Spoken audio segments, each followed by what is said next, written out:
SIR पर बौखलाए ममता बनर्जी के मंत्री हकीम। फरहद हकीम ने चुनाव आयोग और बीजेपी को दी खुली धमकी। और मैं स्पष्ट किया हूं, हमारे पार्टी के तरफ से हम सब जो एक भी जेन्युइन वोटर का नाम अगर कटा तो हम लोग को एसआईआर का आप जितना भी करें उसका विरोध हम करेंगे।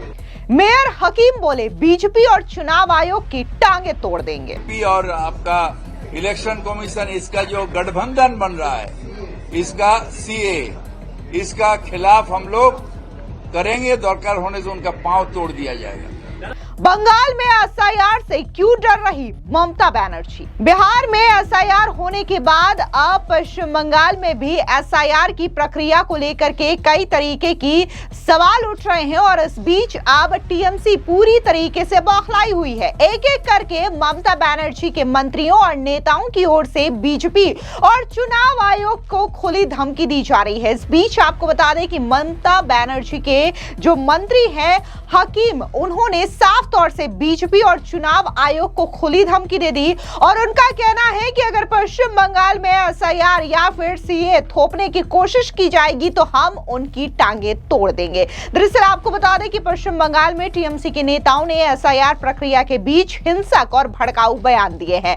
उत्तर वर्धमान के टीएमसी विधायक निशिद मलिक के एक रैली में खुलेआम धमकी दी थी कि अगर बीजेपी ने एसआईआर के नाम पर किसी भी असली वोटर को हटाने की कोशिश की तो बीजेपी कार्यकर्ताओं को सार्वजनिक रूप से आग लगा दिया जाएगा। अब इस धमकी को टीएमसी के मंत्री और कोलकाता के मेयर फरहद हकीम के बयान से और ज्यादा हवा मिल चुकी है।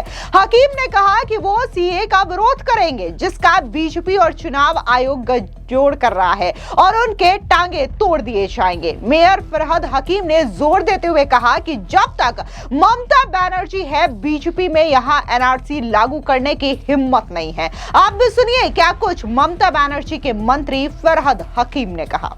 ऑल इंडिया तृणमूल कांग्रेस के ओर से यहाँ पर जो ऑल पार्टी मीटिंग था उसमें हम लोग आए और मैं स्पष्ट किया हूं, हमारे पार्टी के तरफ से हम सब जो एक भी जेन्युइन वोटर का नाम अगर कटा तो हम लोग को एसआईआर का आप जितना भी करें उसका विरोध हम करेंगे। जेन्युइन बंगाल के एक आदमी का नाम हम काटने नहीं देंगे। दूसरा जो सीआईए के नाम से जो कैंप हो रहा है ये इलेक्शन कमीशन और इनके गांठ-साठ में अगर हो रहा है तो इसका खिलाफ हम लोग जाएंगे।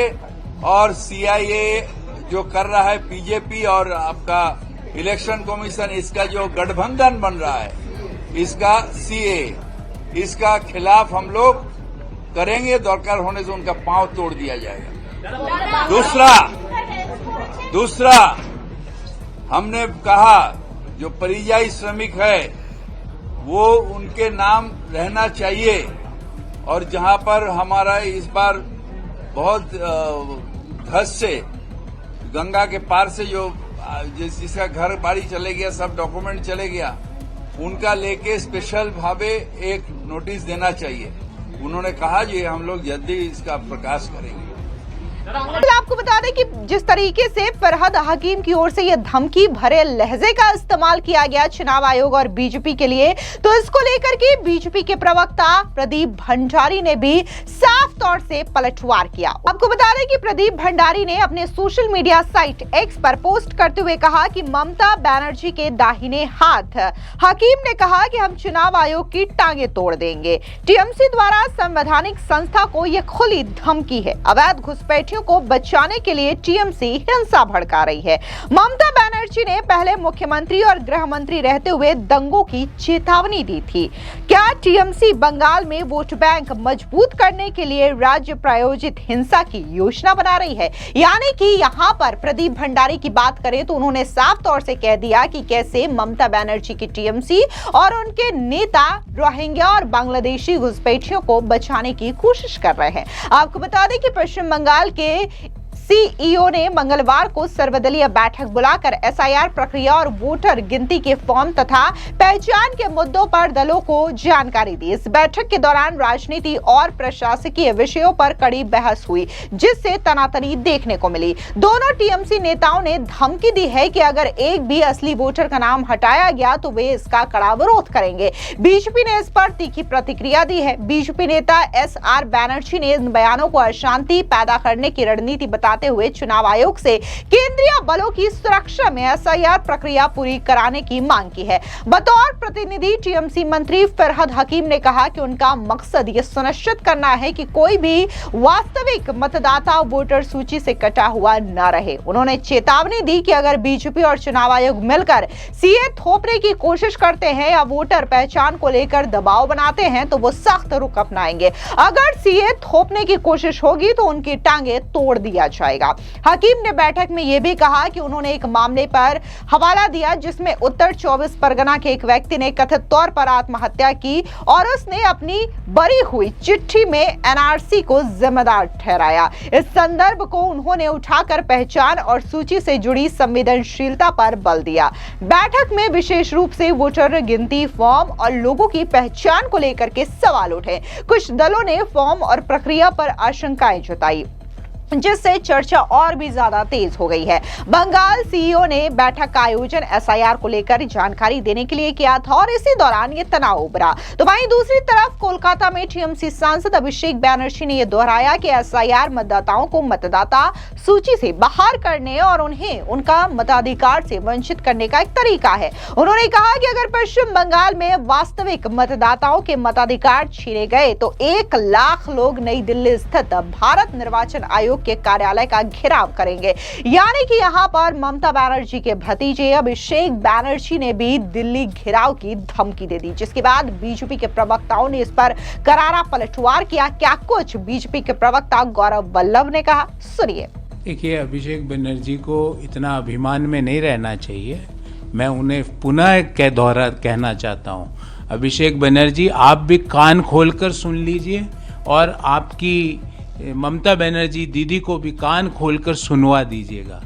एक भी व्यक्ति जो कि बांग्लादेशी या घुसपैठिया बंगाल में है और बंगाल के लोगों का हक खा रहा है, उसको भारत का मताधिकार नहीं दिया जाएगा। आप कितनी भी कोशिश कर लो, आप घुसपैठियों के प्रवक्ता बन जाओ, पर आपको बंगाल के लोगों का हक घुसपैठियों के हवाले नहीं करने दिया जाएगा। ये भी आप कान खोलकर सुन लो। तो वो उतना प्रोत्साहित क्यों हो रहे हैं, वो इतने गुस्से में क्यों आ रहे हैं?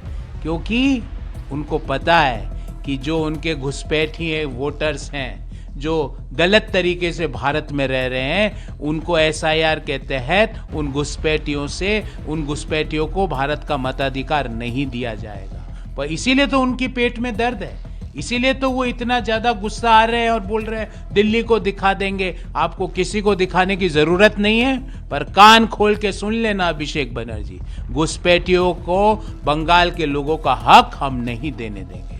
तो वहीं दूसरी ओर बीजेपी के प्रवक्ता शहजाद पूनावाला ने एसआईआर प्रक्रिया पर उठे सवालों को राजनीतिक पाखंड बताया और इंडी अलायंस पर जोरदार तरीके से हमला बोला। सुनिए बीजेपी के प्रवक्ता शहजाद पूनावाला ने क्या कुछ कहा। एसआईआर करवाना,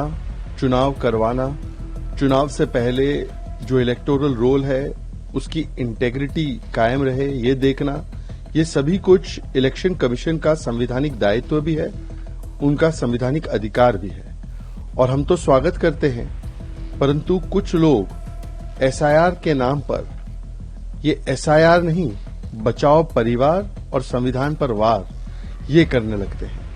आज सवाल ये पैदा होता है कि जो मंडली, जो जमात एसआईआर का विरोध इन 12 राज्यों में कर रही है, वही इंडी अलायंस की मंडली महाराष्ट्र में कह रही है कि वहां पर लोकल निकाय से पहले, लोकल चुनाव से पहले जल्द से जल्द एसआईआर हो जाए। तो महाराष्ट्र में एसआईआर चमत्कार और 12 राज्यों में गुनहगार। मतलब कितनी हिपोक्रेसी है इनकी।